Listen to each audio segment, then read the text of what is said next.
Good afternoon mga kasolid. So napakalamig dito sa amin ngayon. I-configure ko lang itong EQ rack ko. So meron akong equalizer, DBX, drive rack PA, saka speaker management system. Pero ito yung bida ngayon. Yung Class D amp natin, napakaliit pero halimaw. So taob niya lahat yung mga Class H amp ko. Dalawang Joson Sun 2.0, isang Audiomaster CA30, saka Padon PX2000. So ito siya, napakaliit. 1 new rack size. Tapos mga 400 meters, 400 millimeter. 40 cm siguro to. Isang foot roll siguro. Tapos mga kon siguro to 13 kilos, 10 to 13 kilos. Yan. So ito yung likod niya. Yan. Meron siyang dalawang fan. Meron siyang input, link. Ito configuration kung bridge, parallel or stereo. Then meron siyang input sensitivity 0.77, 1 volt, saka 32 dB. So input. Then may apat na high power fans. So yung mga fans niya kapag pag-on mo siya, para siyang jet, napakaras. Then bigla na lang hihina, siguro para malinisan yung fan, matanggal yung mga dumi. So ito naman yung harap. Yeah. By the way, nakalimutan ko tong wire niya, napakalaki. Siguro babasahin natin AWG, mahanap. Siguro mga kwanto 14. 2.5 mm tama, 14. Tapos yung saksakan niya. Then dito sa front panel niya, ito yung input ng fan.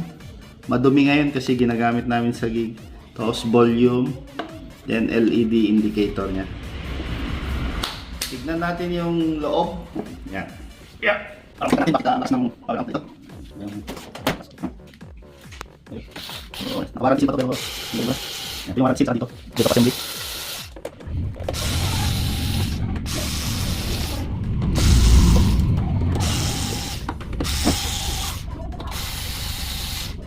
By the way, itong ganitong bari natin 7 na ito para lang mabilis ang hindi pala bari na electric delivery battery operated. 5 volts charging yan.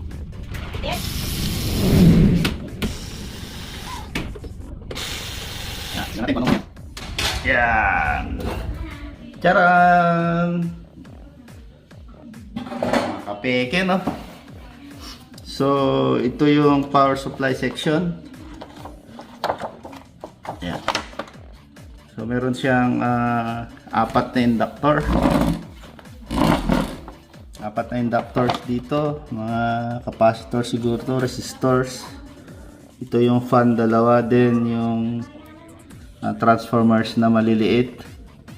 Yan, ito yung heatsink. So meron siyang apat dito na transistors or FET switch. Tapos yung capacitors niya ang dami. Kung mapapansin nyo, umiilaw kahit hindi nakasaksak. Kasi katatanggal ko sa saksakan kanina. Ayan. So meron pang charge itong capacitor. So bilangin natin ilan? 1, 2, 3, 4, 5, 6, 7, 8, 10, 12, 13, 14, 15, 16, 17, 18, 19, 20, 21, 22, 23, 24, 25, 26, 27, 28, 9, 30, 31, 32, 33, 34, 35, 36, 37, 38, 39, 40 na hindi ko makita eh. Dito 200 volts 1000 farad microfarads na capacitor. So bali ito yung supply section, ito yung dalawang amplifiers class D. So ito yung output filters niya. Yan. So palagay ko itong LPF niya is itong inductor saka itong capacitors nito 1, 2, 3, 4, 5, 6, 7, 8, 9. 9 capacitors ang LPF niya yung papunta sa speakers kasi ang class D nagsiswitching para ibalik natin sa audio frequency from high frequency to filter natin yung high frequency. Ito na yung gamit, inductor saka ito. So itong isang amp section ito, saka itong inductor na ito. So meron siyang module dito, yung processing siguro ng signals ito. Ayan. So ang naging problema ko sa power amp nito, yung LED nya naka-steady na, pero wala ang problema sa tunog. Siguro sa IC na lang dito. Ayan. Try natin saksak. Yan. Pansinin yung tunog ng fan. Yan. Yun, parang turbo. Yan, biglang mawawala yan. So yun, may LED siya dito, naka-on. Tapos may dalawang LED dito. Then LED sa module. So kung napapansin nyo, ayan, naka-steady na tong display nya. Yan yung sira nya. Dito siguro kung bakit may sira dito sa mga IC na ito. Ito kasi yung driver ng LED eh. So kahit naka minimum yung volume, yan. So kahit anong mode ang gawin natin dito, stereo. Testin natin ulit.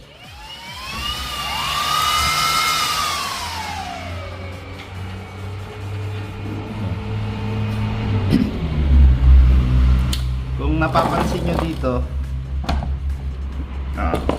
mag-on yung protect nya, tapos mawawala din. Yan. So parang turbojet, yan, wala na ba? Protect. Yan. Kahit yung volume mo nakasagad na sa baba, steady to. So ito lang yung naging sira nitong amplifier. Napakalakas nito. So ang usually setting ko dito ay naka-parallel ako. Yan. Parallel, tapos naka 1 volt lang ako sa gain nya. Yan. Tapos ito yung nakalimutan ko sabihin kanina, speak on out AMB. Ayos. So far so good. Nakailang gig natin to. 4 ohms mode, dalawang subwoofer sa left, dalawang subwoofer sa right. And ang volume namin usually 3 o'clock lang. 3 o'clock. Pero sa video ko dati ng review, nakasagad. Yan, ito. Kasagad yan. Tapos itong volume niya, meron siyang click. Dito, click. Ang testing nito ay na-upload ko na sa unang videos ko kung saan tinest natin yung 4 na P-Audio dito. Dalawang P-Audio W-Box sa isang channel. So 4 ohms equivalent yun. And so far okay naman. Sinagad-sagad namin. Tapos dito lang umiinit sa power supply section. Dito hindi umiinit.